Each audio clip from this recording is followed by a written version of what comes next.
ఆంధ్రప్రదేశ్ ప్రభుత్వం అమరావతి రైతులకు శుభవార్త చెప్పింది. రాజధాని అమరావతి నిర్మాణానికి భూ సమీకరణతో భూములిచ్చిన రైతులకు సంబంధించి కీలక ప్రకటన చేసింది. ఇక భూములిచ్చిన రైతులకు ఎకరానికి ఇస్తున్న వార్షిక కౌలు మరో 5 ఏళ్ల పాటు ప్రభుత్వం చెల్లించాలని నిర్ణయం తీసుకుంది. ఇక ఇప్పటి వరకు కూడా ఎకరానికి ఎంత కౌలు చెల్లిస్తున్నారో అంతే మొత్తాన్ని రైతులకు ఇస్తారు. టీడీపీ ప్రభుత్వ హయాంలో 10 ఏళ్ల పాటు కౌలు చెల్లించాలన్న గడువు ఒప్పందం ముగిసిపోయింది. అయితే మరో 5 ఏళ్లు పెంచాలని ప్రభుత్వం నిర్ణయం తీసుకుంది. ఇక ఈ మేరకు ముఖ్యమంత్రి చంద్రబాబు నాయుడు అధ్యక్షతన సచివాలయంలో ఇవాళ నిర్వహించే సిఆర్డీఏ సమావేశంలో ఈ నిర్ణయం ప్రకటించే ఛాన్స్ ఉంది. ఇదిలా ఉంటే అమరావతిలో నిలిచిపోయిన కట్టడాల సామర్థ్యాన్ని అంచనా వేసేందుకు స్పెషల్ టీం వస్తోంది. ఇవాళ ఐఐటీల నుంచి నిపుణులు అమరావతికి వెళ్లనున్నారు. గత టీడీపీ ప్రభుత్వంలో అమరావతిలో నిర్మాణాలు చేపట్టింది.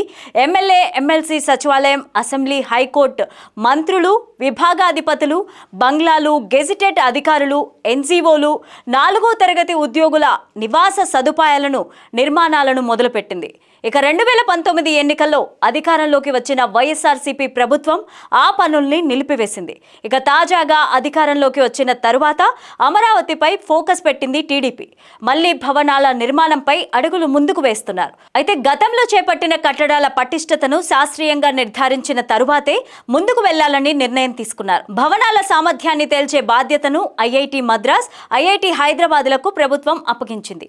అందుకే అక్కడి నుంచి నిపుణుల బృందం అమరావతి 2 రోజుల పాటు పర్యటించనున్నారు. ఐకానిక్ భవనాల పునాదులు 5 ఏళ్లు నీటిలో ఉండడంతో పటిష్టమైన ఐఐటీ మద్రాస్కు చెందిన నిపుణులు పరిశీలిస్తారు. ఐఐటీ హైదరాబాద్ బృందం ప్రజాప్రతినిధులు, అధికారులు, ఉద్యోగ నివాస సదుపాయాలను, సామర్థ్యాన్ని పరిశీలించనున్నారు. అనంతరం సిఆర్డీఏ అధికారులతో నిపుణులు సమావేశమవుతారు. ఇటు ఆంధ్రప్రదేశ్ రాజధాని ప్రాంతాన్ని హరిత అమరావతిగా మార్చడానికి సీడ్ యాక్సెస్ రోడ్లో టీడీపీ హయాంలో పచ్చదనాన్ని అభివృద్ధి చేసింది. అయితే 2 వరుసలుగా హైకోర్టు సచివాలయ ప్రాంగణాలలో కలిసి దాదాపు 30 కిలోమీటర్ల మేర రోడ్డులో గ్రీనరీ పెంచింది. గత 5 ఏళ్లుగా ఈ పనులన్నీ ఆగిపోయాయి. మళ్లీ కూటమి అధికారంలోకి రాగానే పచ్చదనం అభివృద్ధి పనులను ప్రారంభించింది సిఆర్డీఏ అధికార బృందం. మళ్లీ కూటమి అధికారంలోకి రాగానే పచ్చదనం అభివృద్ధి పనులను ప్రారంభించారు సిఆర్డీఏ అధికారులు. కూటమి ప్రభుత్వం అమరావతిపై ఫోకస్ పెట్టింది. Seed access road, Amaravati outer ring రోడ్ల లైనప్ క్లియర్ అయింది.